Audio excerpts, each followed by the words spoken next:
ಜನಶ್ರೀ ನ್ಯೂಸ್ಗೆ ಸ್ವಾಗತ. ನಾನು ನಿತಿನ್ ಮಂಜುನಾಥ್. ಸವಣೂರಿನಲ್ಲಿ ರಾಜಕೀಯ ಉದ್ವಿಗ್ನತೆ. ಶಾಸಕರ ವಿರುದ್ಧ ಅವಹೇಳನಕಾರಿ ಹೇಳಿಕೆ ಖಂಡಿಸಿ ಕಾಂಗ್ರೆಸ್ ಸುದ್ದಿಗೋಷ್ಠಿ. ಹಾವೇರಿ ಜಿಲ್ಲೆಯ ಸವಣೂರು ಪಟ್ಟಣದ ಪ್ರವಾಸಿ ಮಂದಿರದಲ್ಲಿ ಇಂದು ಕಾಂಗ್ರೆಸ್ ಪಕ್ಷದ ಮುಖಂಡರು ಸುದ್ದಿಗೋಷ್ಠಿ ನಡೆಸಿ ಶಿಗ್ಗಾಂವ್ ಸವಣೂರು ಕ್ಷೇತ್ರದ ಶಾಸಕ ಯಾಸಿರ್ ಅಹಮದ್ ಖಾನ್ ಪಠಾಣ್ ಅವರ ವಿರುದ್ಧ ಬಿಜೆಪಿ ಕಾರ್ಯಕರ್ತರು ನೀಡಿದ ಅವಹೇಳನಕಾರಿ ಹೇಳಿಕೆಗಳನ್ನು ತೀವ್ರವಾಗಿ ಖಂಡಿಸಿದ್ದಾರೆ.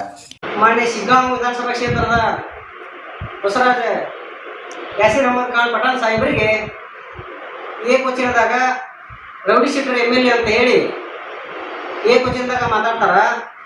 ನಾನು ಬೊಮ್ಮಾಯಿಯವ್ರನ್ನ ಪ್ರಶ್ನೆ ಮಾಡ್ತೀನಿ, ತಮ್ಮ ಕಾರ್ಯಕರ್ತರು ನಮ್ಮ ಶಾಸಕರಿಗೆ ಏಕವಚನದಿಂದ ಮಾತಾಡಿದರೆ ನಾವು ಮಾತ್ರ ಸುಮ್ಮನೆ ಇರಲ್ಲ. ಈ ಸಂದರ್ಭದಲ್ಲಿ ಬ್ಲಾಕ್ ಕಾಂಗ್ರೆಸ್ ಅಧ್ಯಕ್ಷ ರಮೇಶ್ ಹರಿಜನ್ ಮಾತನಾಡಿ, ಕಾರ್ಯಕರ್ತರು ತಮ್ಮ ಭಾಷೆಯಲ್ಲಿ ನಿಯಂತ್ರಣ ಕಾಪಾಡಿಕೊಳ್ಳಬೇಕು ಎಂದು ಬಸವರಾಜ ಬೊಮ್ಮಾಯಿ ಹಾಗೂ ಭರತ್ ಬೊಮ್ಮಾಯಿ ಅವರಿಗೆ ಸಲಹೆ ನೀಡಬೇಕು ಎಂದು ಒತ್ತಾಯಿಸಿದ್ದಾರೆ. ಇಲ್ಲವಾದರೆ ತಾವು ಪ್ರತಿಕ್ರಿಯಿಸಲು ಸಿದ್ಧವಿದ್ದೇವೆ ಎಂದು ಎಚ್ಚರಿಸಿದ್ದಾರೆ.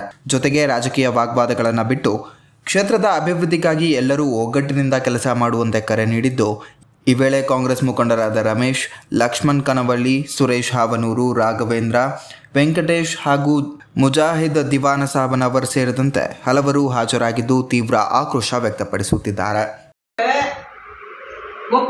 ಮಾಜಿ ಮುಖ್ಯಮಂತ್ರಿ ಬಸವರಾಜ ಬೊಮ್ಮಾಯಿ ಅವರೇ ಹಾಗೂ ತಮ್ಮ ಮಗ ಭರತ್ ಬೊಮ್ಮಾಯಿ ಅವರೇ, ತಮ್ಮ ಎರಡು ಮಂದಿಯರಿಗೂ ನಾನು ಕೇಳಕ್ಕೆ ಇಷ್ಟಪಡ್ತೇನೆ. ನಾವು ಸಹ ತಮಗೆ ಏಕವಚನದಿಂದ ಮಾತಾಡ್ತೇವೆ ಅನ್ನುವಂಥ ವಿಚಾರವನ್ನು ನಾವು ಹೇಳಲಿಕ್ಕೆ ಬಯಸ್ತೇವೆ.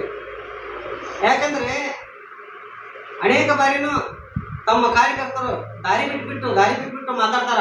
ನಾವು ಇಲ್ಲಿವರೆಗೂ ಬಸವರಾಜ ಬೊಮ್ಮಾಯಿಯವರಿಗೆ ಏಕವಚನದಿಂದ ಒಂದೇನೂ ಮಾತಾಡಿಲ್ಲ. ಇನ್ನು ನಾವು ಕೈ ಕಟ್ಕೊಂಡು ಸುಮ್ಮನೆ ಕುಂದ್ರಕ್ಕಾಗಲ್ಲ. ನಮ್ಮ ತಾಳ್ಮೆ ಕಟ್ಟಿ ಹೊಡೆದ್ರೆ ನಿಮ್ಮ ದುಷ್ಟ ಕಾರ್ಯಕರ್ತರು, ಬಿಜೆಪಿ ದುಷ್ಟ ಕಾರ್ಯಕರ್ತರು, ನೀಚರು, ದುರಿಡರು ತಮ್ಮನ್ನ ನಾವು ಹಿಂದೊಂದು ಆಹ್ವಾನ ಮಾಡಿದ್ವಿ.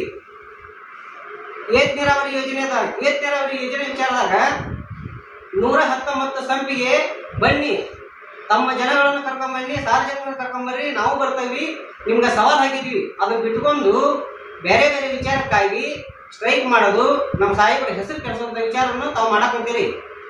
ತಮಗೆ ಬಸವರಾಜ ಬೊಮ್ಮಾಯಿಯವರೇ, ತಾವು ಪ್ರಶ್ನೆ ಮಾಡ್ತಾನೆ, ನಮ್ಮ ಶಾಸಕರಿಗೆ ಅವರು ಹಂಗ ಒಂಟೆ ಹೆಸರಿಂದ ಮಾತಾಡಿಂದ ನಾನು ನಿಮ್ಗೆ ಪ್ರಶ್ನೆ ಮಾಡ್ತಾನೆ. ಇದೇ ರೀತಿಯ ನಿರಂತರ ಅಪ್ಡೇಟ್ಗಳಿಗಾಗಿ ನೋಡ್ತಾ ಇರಿ ಜನಶ್ರೀ ನ್ಯೂಸ್.